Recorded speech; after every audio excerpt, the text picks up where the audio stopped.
Thank you, Sahili. Thank you for all of you folks who've made this space possible, and for everybody who's there listening, because it is very important right now to really try to understand what is going on here in Venezuela, and in really this situation that really attempts to reconfigure the continent. So this is a concern not only to the people of Venezuela, but of course a concern to the people of Latin America and around the world. So solidarity, as Carlos was saying, and mobilizing against this military buildup is very important. So basically, I think that if we go to the facts, there's been specifically up to now 10 confirmed military strikes, 43 people killed, and the military buildup around the coast of Venezuela is actually very, very large. Most recently, we learned that the USS Gerald Ford, which has a capability for 75 aircraft, is moving in this direction. This is very recent news, and that the aircraft has 4,500 personnel in it. And this adds to what you were mentioning, Sahili. There are already 8 vessels. There's 1 nuclear submarine, and there is, of course, drum rattling from the White House constantly over the past 2 months, 3 months really, but actually since the beginning of the Bolivarian process. One of the things that I wanted to mention is that when people often ask, how are the people of Venezuela actually living the situation? And it actually goes to your question, to the question that you were sending this. And the truth is that the people of Venezuela are extremely calm, of course, preparing.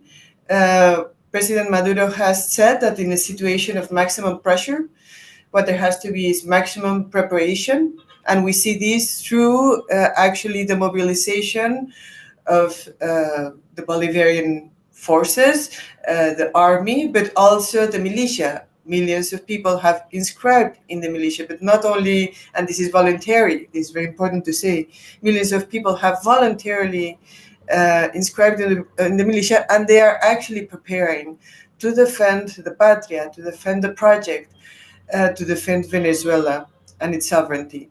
So I think that that's very important to understand, that we have this situation that is combines, on the one hand, preparation, very organized preparation by the people and by the army, but on the other hand, there's also normality and a relative normality. For instance, recently schools opened, and all schools around the country opened their doors, and millions of kids went back to school. Yes, that's just to put an example.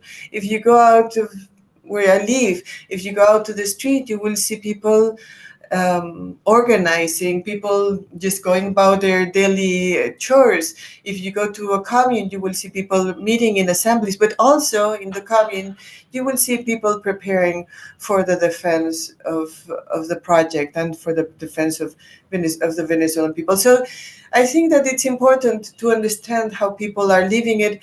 And one of the reasons for that is because, as I was saying, actually, since the very beginning of the Bolivarian Revolution, there has been a war against this process. Of course, it is true that this is a moment of intensification. There's no doubt about it. We had never had a military buildup of this magnitude around Venezuela, actually, and in the continent for more than 30 years. So this is a situation that is new in itself because of because of the military buildup itself, and because actually Venezuelan fisherfolk are being killed. I mean, let's not forget this.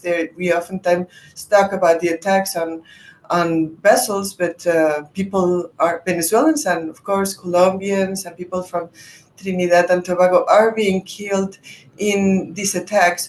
So this is already, I don't know if we can still call it a low intensity war when we are facing what we are facing.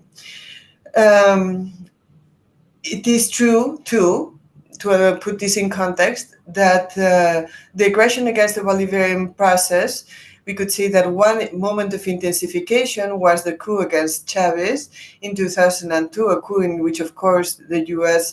Embassy and the Spanish Embassy are well documented to have participated. Um, but and then we lived other moments of intensification with Chavez himself, including paramilitary incursions into Venezuela. But since the passing away of Comandante Chavez, there has been indeed an escalation, a constant escalation. We do not need to go through all those moments, but we could, in addition to, for instance, talking about 2015, when Obama declares Venezuela an extraordinary threat, then there are other military incursions. There's the self-proclamation of Guaido, which may seem like a joke right now, but it really was. I mean, he is a joke, but when it was happening, it wasn't a joke at all, and it really put a very, tense situation. On top of that, fascist guarimbas, which happened in 2014, 2017, and of course also fascists coming after the July 28 elections, coming into the streets and killing, for instance, very shortly after those events happened, two Chavista women for their organization in the defense of the project, of their electoral process, and of the food distribution that they were in charge of. So we see, on the one hand, of course, the operation, the imperialist operation, but on the other hand, we see a relative situation of calm internally, and this is very important, as Carlos was saying, this has a psyop. There is a psyop component to war.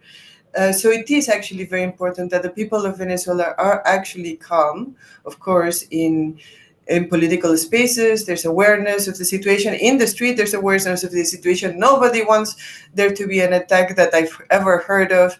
Like there might be some random person on social networks, and the person who was awarded a Nobel Peace Prize who actually wants a military attack on Venezuela. Quite absurd. But the 99.9% of Venezuelans do not want an attack. I think it's important to talk about why Venezuela is facing this siege, and it has been facing this siege for actually 25 years. There is, of course, one issue that Venezuela sits on the tremendous oil reserves, the largest oil reserves in the world. But so does Saudi Arabia sit on enormous oil reserves. And obviously, Saudi Arabia is not facing what Venezuela faces. So I think it's important to say this because it's often reduced to the issue that Venezuela has these tremendous oil reserves. But actually, I think that is, of course, one component. But of course, Venezuela and the people of Venezuela sit on these enormous oil reserves and has, since the beginning of the Bolivarian process, a sovereign project by which the people of Venezuela and the Venezuelan state has control over the oil rent. This is very important. But then we have to add another element to that, which is what blooms in the Bolivarian process and what is blooming right now, which is a substantive democracy. Since the beginning of the Bolivarian process, democracia participativa y protagónica, participative and protagonic democracy have been at the core of this project. And that's super, super important. But over time, and as Chavez first in 2006 promotes the idea of 21st socialism, and then in 2009 promotes the pathway of the commune, there has been a new model developing. Of course, no model for socialism is new. We all learn from earlier experiences, both in the history of Venezuela and internationally, prior histories of socialism. But the communal project is Venezuela's roadmap to socialism, and it is profoundly arraigado, how could we say that? Profoundly tied, profoundly connected to a substantive democracy. So the people as a whole reorganizing their society through not only assembly-based spaces where people meet to decide how they are going to solve their day-to-day problems, which is super important, of course, and extraordinary in itself, but also because communes ought to have means of production, social means of production.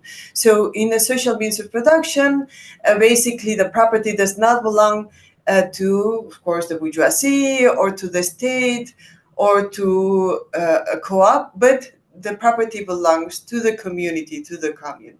This means that in communes we are already seeing the reorganization, the substantively democratic reorganization of society. It is quite unfair and contradictory that they say that this is not a democratic project, when actually the most profoundly democratic experience of grassroots democracy and overall of transformation of the society is actually happening in Venezuela at all levels. Of course, when we talk about substantive democracy, about the reorganization of society, we are talking about the reorganization of society that happens, we could say, with contradictions, with difficulties. Some communes advance more and other communes advance less, and then some other commune will jump forward. And that's actually a very, very important to highlight. It would be I would be lying to you if we said that we live in a communalized society in Venezuela there already. But we are going in that direction. And that is very important to understand how the defense of this project is happening. It will happen, of course, with the government, it will happen with the armed forces, but it will happen with the people. Because there's a project here that is extraordinary, that reorganizes society, that is still being built, that we have a long way to go, but that is what really commits people to the defense of Venezuela, to the defense of the Bolivarian Revolution. And that is also one of the reasons why the enemy is building up its military assets around Venezuela. So in terms of the international, and I think I'm probably going over time, so maybe Sahili may make a gesture to me if I have to round up. Okay. Yes, I do have Yes, to round it up. Yeah.